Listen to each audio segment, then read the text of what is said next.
Shut up and sit down. Hey guys, how's it going?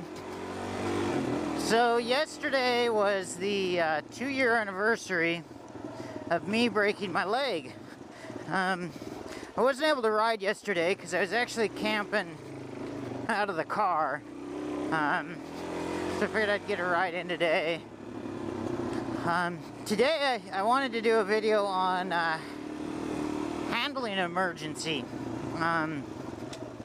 Just kind of some of the key points that I feel will help you get through one, whether it be an emergency of your own or if you are helping somebody else with one.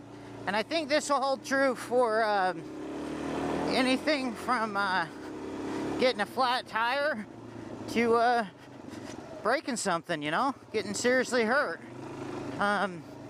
So anyway, let's get started. I got a few key points that I'm going to talk about, and I think, you know, with these, you'll be in pretty good shape. Number one, and most important, I feel, is just to stay calm. Take a breath, relax, and stay calm, because you will set the tone for the emergency, especially if you're the injured party. If you're freaking out, tensions are going to get high.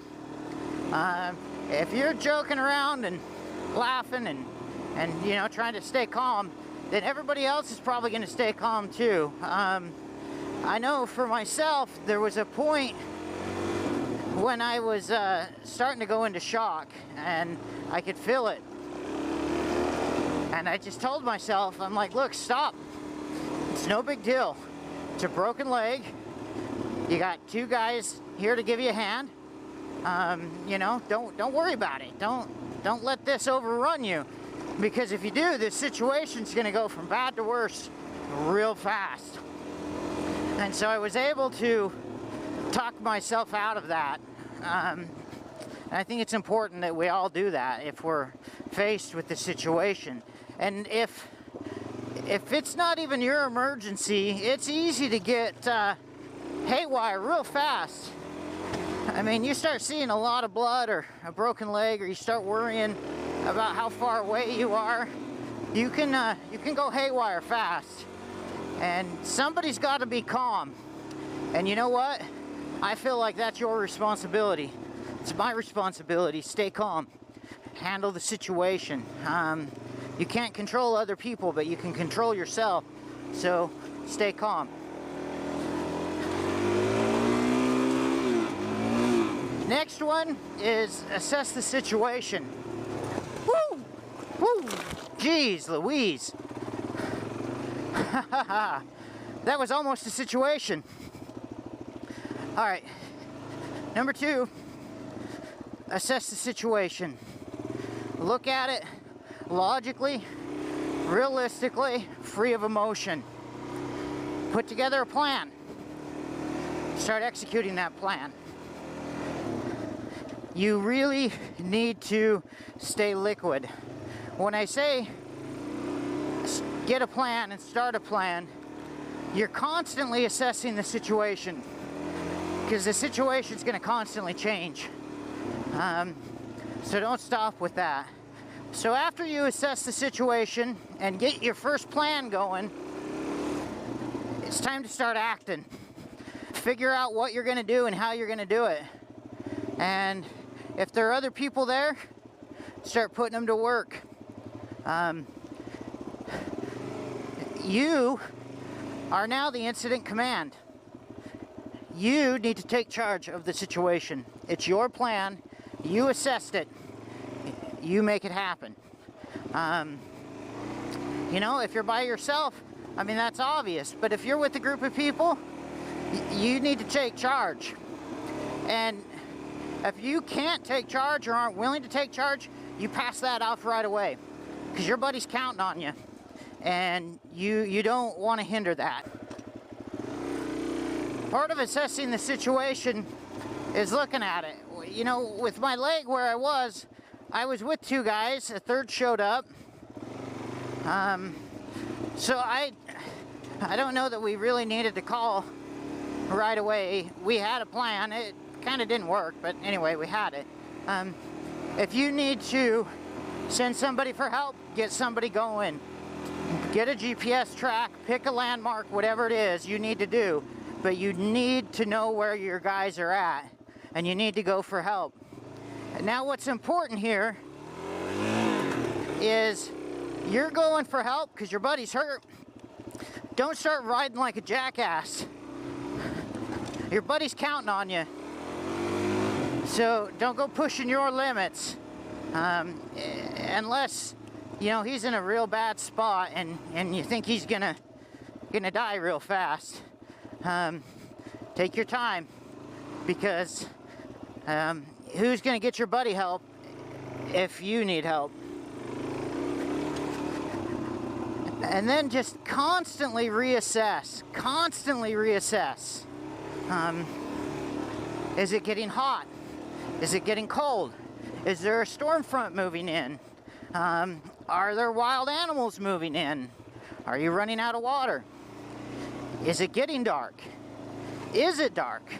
I mean, these are things you need to think about. If you're gonna evacuate, if you're gonna be moving, but it's getting dark, it might be best to hunker down.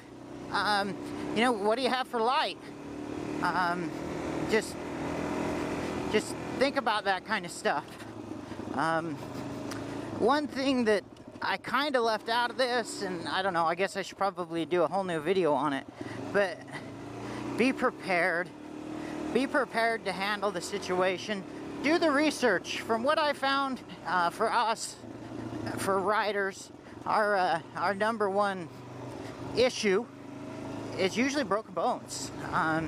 You know, I used to carry a whole lot of blood stopping stuff, and I took away some of that to make room for more broken bone stuff, because as a whole we suffer from fractures. That's what we do in our sport. Now if I'm doing something else, and the first aid kit that I have for when I'm going shooting, I got a lot of blood stoppers in case somebody accidentally gets shot. That's what I need to do. So just be prepared, please. Be prepared.